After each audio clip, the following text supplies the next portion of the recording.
What's up, MFFLs? Harrison Graham here from Dallas Mavericks Today by Chat Sports. The Mavs playing well in the middle of a playoff push, but let's look ahead to the future, to the offseason, because let's be honest, Dwight, Powell, Maxi, Kleber, they're not going to hold it up long term for the big man on this roster.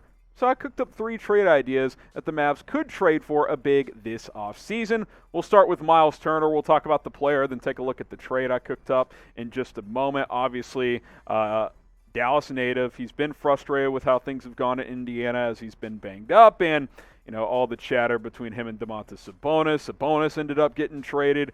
Turner still in Indiana. And we know for a fact that the Mavs have at least explored trading for Turner in the past, including as recently as this year. Now, Turner has 1 year left on his contract for just under $18 million, so a pretty tradable contract, because if you bring him in, he doesn't work out, well, he's off your books for 23-24. If he does work out, you can extend him, sign him to a new deal. Turner this year averaging 13 points per game, also leads the NBA in block shots as well, 51% from the field, 33% from three-point range. Now, the thing with Turner you have to consider is the medical side of it. Has not played since January 14th with a stress fracture in his left foot. Big guy's feet injury, it's kind of a tough one. Hopefully the medical checks out this offseason if the Mavs or another team try to trade for him. I still like Turner if he's healthy. He's still young. He's athletic. He's an elite shot blocker. He has just good enough of three-point shooting to make you respect it from out there, so he can space the floor. And he's a selfless player. He doesn't need to be a 20-point scorer. He can be 12 to 15 points, 8 to 10 rebounds, 2 to 3 blocks, play good defense, and understands his role very, very well. I like Myles Turner, and I think he would fit well in Dallas as a role man as well, next to Luka Doncic.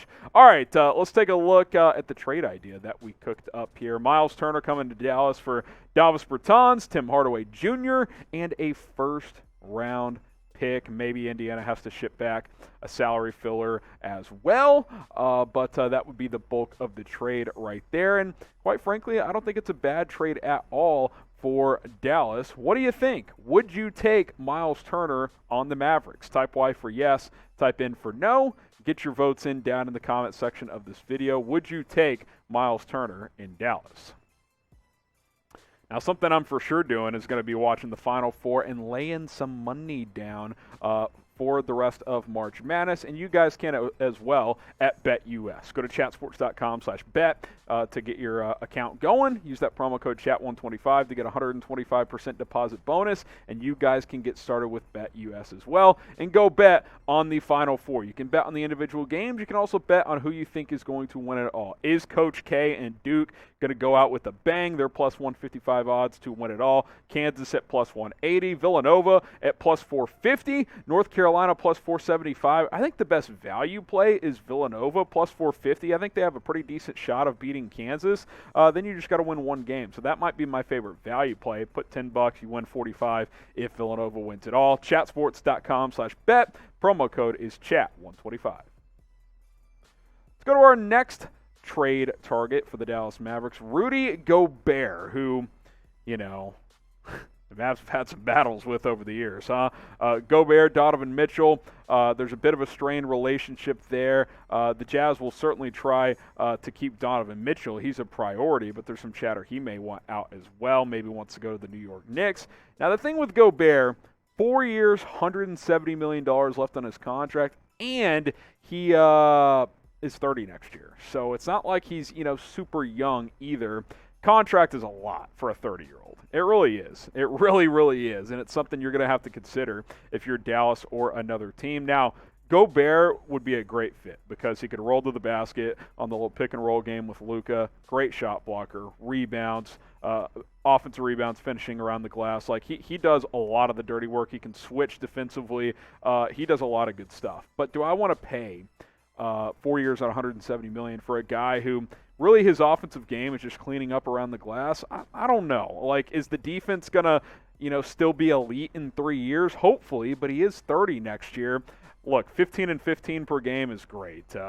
He doesn't force the issue offensively. He knows his role. But at the same time, I don't know. We know how good he is defensively. That's where the main part of his impact is. But I'd almost rather trade for Myles Turner, 1 year left in his contract for less than $20 million, and get 80% of what Rudy Gobert is. Sure, more injury concerns, but less risk overall, in my opinion. The thing about Gobert, though, is he's just different defensively. He can guard all 5 positions. Like I said, he can switch on screens. He would be a great fit. He really, really would. It's just that contract is a lot for a guy who's not a 20-point scorer. I mean, he's 15 points per game, and that's probably about what he'll max out at in his career. I don't think he's all of a sudden going to be a 20, 22-point scorer 2 years from now. So here's a trade idea I cooked up for Rudy Gobert. Obviously, the contract is huge. Gobert in a second to Dallas for Davis Bertans, Tim Hardaway Jr., and a first. I don't know if you'd have to give up multiple firsts just because Gobert is a little older and that contract is tough. What do you guys think? Who wins this trade? Type DAL for the Mavericks or type UTA for the Utah Jazz? Make sure you guys are subscribing to the channel. If you want more Mavericks news and rumors, hit that big red button below, and we'll have you guys covered with the latest around your Dallas Mavericks. Like I said, playoffs are just around the corner as this team is in prime form right now, so subscribe. Let's get this channel rocking and rolling for the postseason. One more big to explore as a potential trade target this offseason, but Jonas Valanciunas, as the Mavs could use a little attitude down low. That's certainly something Valančiūnas brings. Now, he's more offensive than Gobert and Myles Turner are. They're better defensively than Valanciunas is. But New Orleans is kind of in a spot. They're trying to retool, rebuild around McCollum, Zion Williamson, and Valanciunas has a contract that they could try to move, 2 years and $30 million. So maybe Dallas is a team that would like to bring him on board. They should be, because Valanciunas has been a Mavs killer over the years, having a great year offensively for New Orleans, 18 points per game, shooting 53% from the floor, 40% from three-point range. He's been fantastic for the Pelicans. He really, really has. And he's not going to cost as much in terms of trade value as the other two guys are, especially Gobert. Maybe him and Turner are in the same stratosphere, but I think that Turner still has more upside, and obviously his defense makes him a little bit more valuable at the end of the day. Here's the thing. The Mavs' best trade assets are guards. The Pelicans just added C.J. McCollum. Do they want another guard? Maybe a Tim Hardaway can be their sixth man that you could trade over in a Valančiūnas trade. That could be an option as well, but that would certainly factor in if you're New Orleans. Maybe you could ship out either Dwight, Powell, or Maxi Kleber plus one of your guards to go get Valančiūnas. So that's what I did here. Jonas Valanciunas to Dallas for Dwight Powell and Reggie Bullock. Money kind of lines up. It's a 2-for-1 trade. Mavs get the best player. Pelicans get 2 other players. Powell, a quality energy big that can start or come off the bench. Same with Bullock. He can start or come off the bench as well. I think this could be a win-win for both sides. Would you do this trade? Type T for trade. Type P for pass. Let us know in the comments. Would you do that Jonas Valanciunas trade that we just show you guys? Let us know. We're still focused on this season, but hey, it's always fun to talk about trade ideas. Be sure to subscribe for more videos, and we'll see you soon here on Mavericks Today.